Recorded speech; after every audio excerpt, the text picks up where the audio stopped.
So, good morning, everyone, and how are you doing? It is always a privilege to can come here to say something that I hope to inspire somebody who may be struggling with something, or it may encourage you to continue whatever you are doing.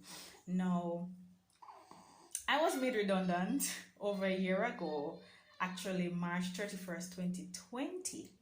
But not only that, I only got $118,000 as my redundancy package. It was a part of my fault. I'd recently taken a car loan, right? So I could have given up the car and got the cash. But when I calculated, it made more sense for me to keep the car because I got the car at a 3% loan from the company. So they took most of my redundancy money, and I get to keep the car, which I believe was a good decision. So I am here now this morning to tell somebody that at the end of the day, for me, I have been living over a year, and we're halfway in April. And look for me, I look like I pop down too, no? I not pop down at all.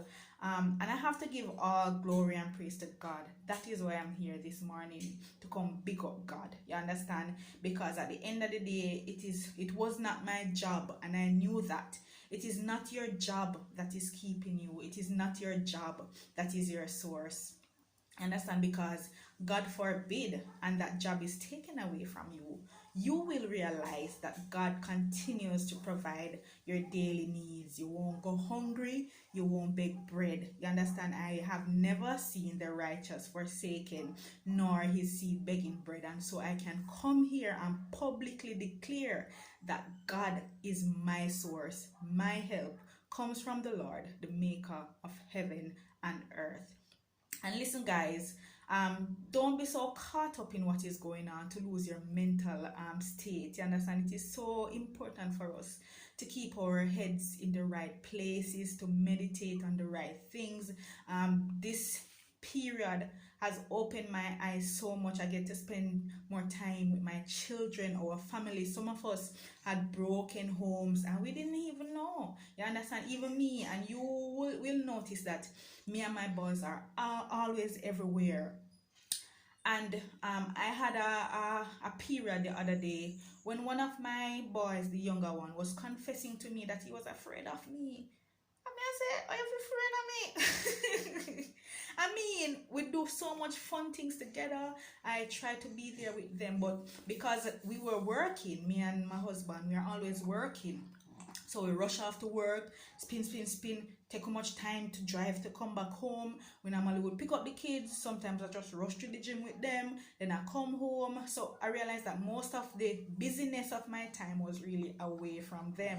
And then, when you're working, the little weekend that you get is not enough to give back into the family, if you understand what I'm saying. So when he said to me that I think we were at church. So because my family bigger now, we take one bench at church. So we were at church and I had the baby car seat on the bench as well. One of my son was on one side, the other one was at the other end.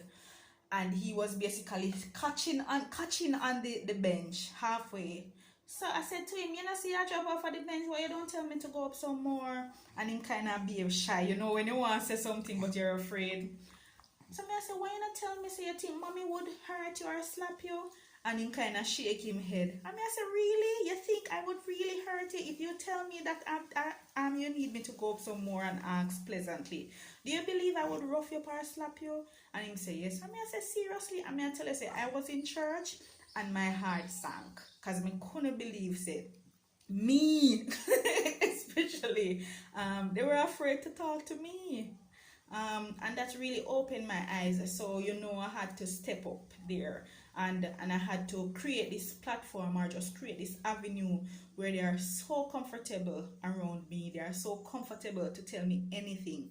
Because listen, especially parents, mothers, you don't even have to be a biological mother.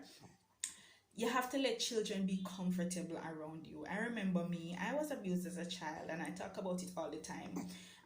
And I struggled to speak to anybody about it because I did not have that avenue where I felt comfortable enough around people. I had my family, my grandmother, my uncles, my aunts were there, but I did not reach that level of comfort where I could openly express myself. And because of that very reason, that is why I try to ensure that my children are comfortable to tell me everything. Sometimes they come with some foolishness sometimes, and I may have to run them. You understand? But let your children feel comfortable around you, because you don't know when they're hurting, and they're not like us adults who can express ourselves. You understand? They will be there suffering and you don't even know it. So don't waste this corona experience. I'm telling you, God has been providing for me. He has been, you see, not only providing, we have an extra more. See me here, and he insists to be taking the breast. This is just all breast. This is all breast.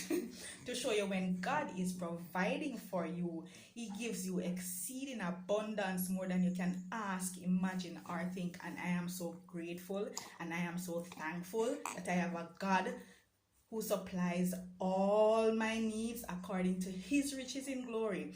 God, I forget my glory every time and every day. And I'm gonna say this too. Even when I was made redundant right in the middle of corona, it was not corona why we were made redundant. And I even applied for the unemployment compassionate grant. I got an email or a text saying that I will hear from them in 2 weeks time. I'm waiting a year and half of a month and nothing. And I am glad when some people don't help you, because them cannot get God's glory. So see me here, I'm still prospering, I'm still living. You will still prosper, you will still live. Whatever your circumstances, God have your back. And that is what I want to say. God have to get my glory every day.